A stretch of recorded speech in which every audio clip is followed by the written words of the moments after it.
No, it's January 3rd, 2022. How do we love God?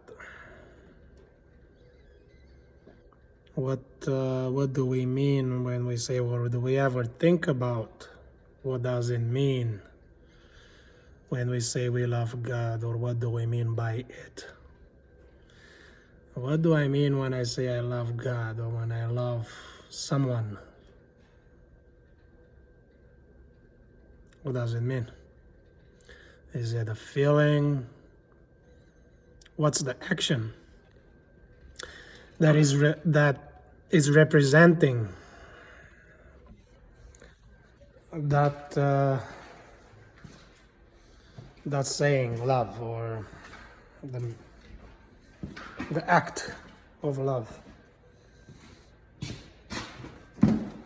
What does it mean? So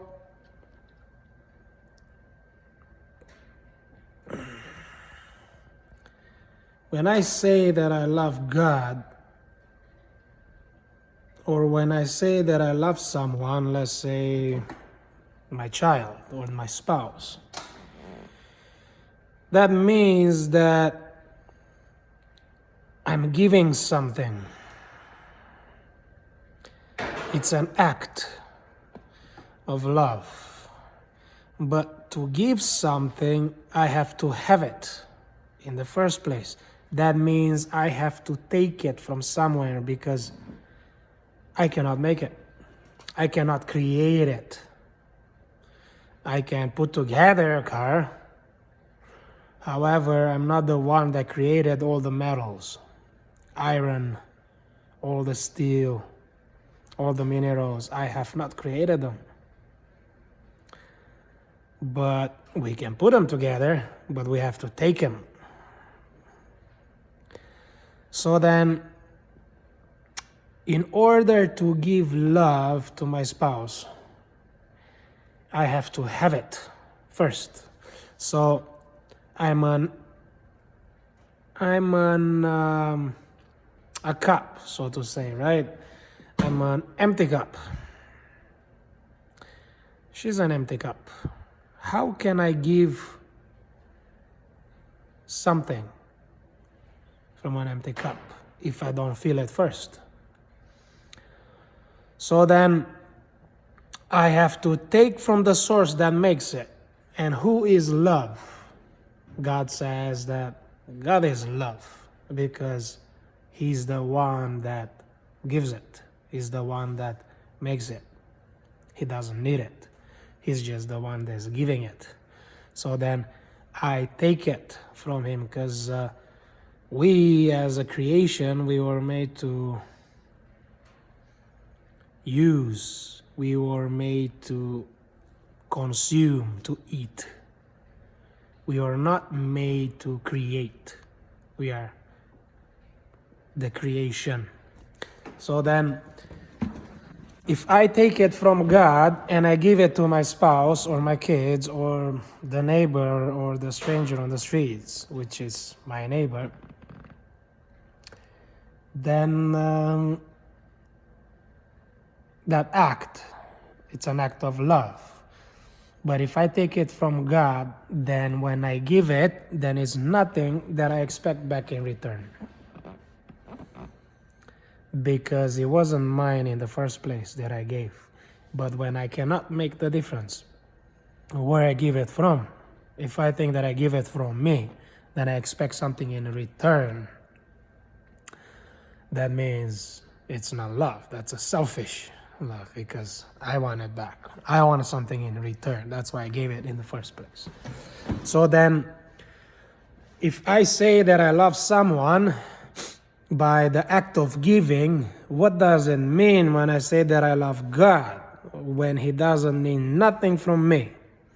Because He's the one that gives. So if He's the one that gives, how can I say that I love you by giving you something? Right? So loving God is giving to Him. And Giving to him is the act by which we love God, because we have to feed from him. Feeding from him is loving him. Giving to others is loving others. So then, when we keep, let's say, when I do something for him that he doesn't want, what do I do? Do I love God or I don't? If loving him means taking from him, what does it mean when I think I do something for him? Like, let's say Christmas that he just passed. What's with Christmas? Am I taking from him or am I giving to him? I am keeping something for him. I'm giving him what? Recognition for his birth. So if I give him something, then who is God? Me or him? If I think I'm able to give something to him, which is impossible, but that is what we do. I think that I know better what's good for him, which holidays he should have, like Christmas. Where or when did God say, keep Christmas as a remembrance when it was my birthday? When did Christ say that? Why did God bury Moses? Why did God say, do not have any idols? No, not in heaven, not on earth, not nowhere. Did we turn that into an idol? By us giving him a birthday gift, a birthday date and day, by him giving him an Easter day,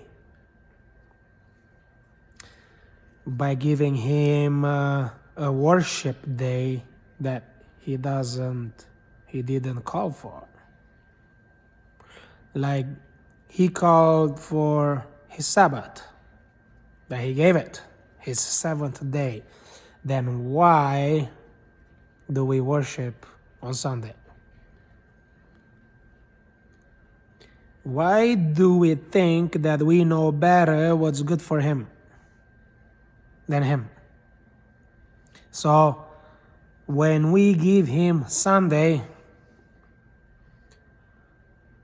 do we love him? Do we give him or take from him? Because if we take from him, he gave us his Sabbath, seventh day.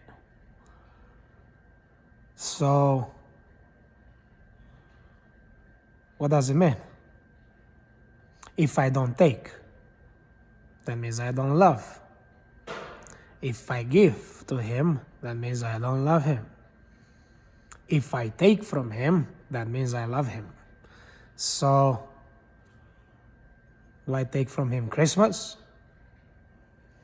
Easter, Sunday, or he already chose and he gave it, but we don't keep any of it? None of it. What he gave, we didn't take, because somehow we think we know better what's good for him.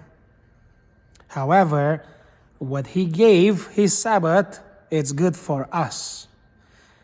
Every law that he gave, it's good for us, including like the laws of the indirect laws, like gravities and inertia and all the physics laws, and every law that it's out there, it's good for us, including the 10 Commandments. It's good for us. But for some reason, we think that it's pain for us and it's bad for us. We don't like it because we have to obey something, someone. We have to take from him. We would rather give him, not take. We would rather give him and do what we want to do. And that's why in Romans 1st, from verse 18, Paul says exactly how we are. Exactly how we are. Because we don't know what love is. We don't know what loving God means. We say it all the time, yet we don't know.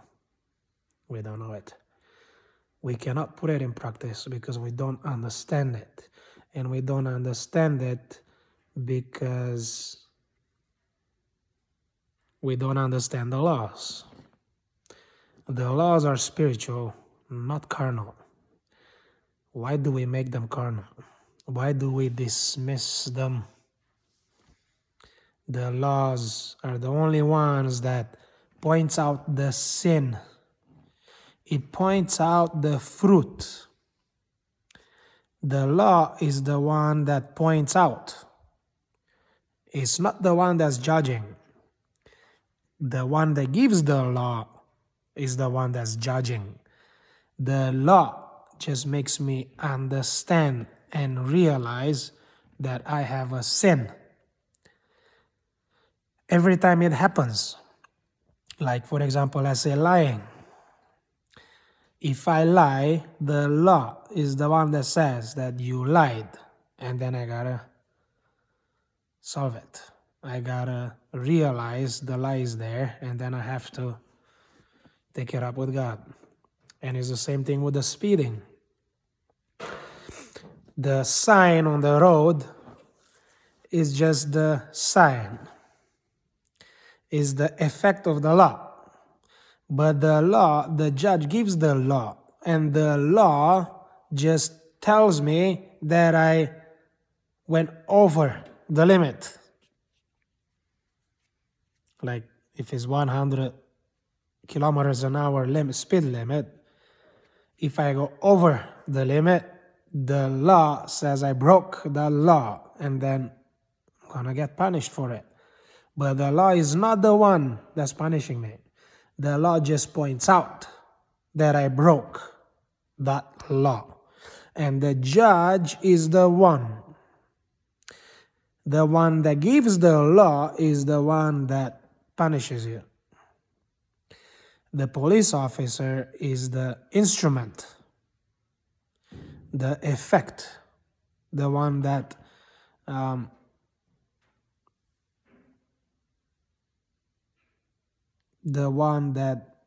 gives you the fine, is the one that keeps it.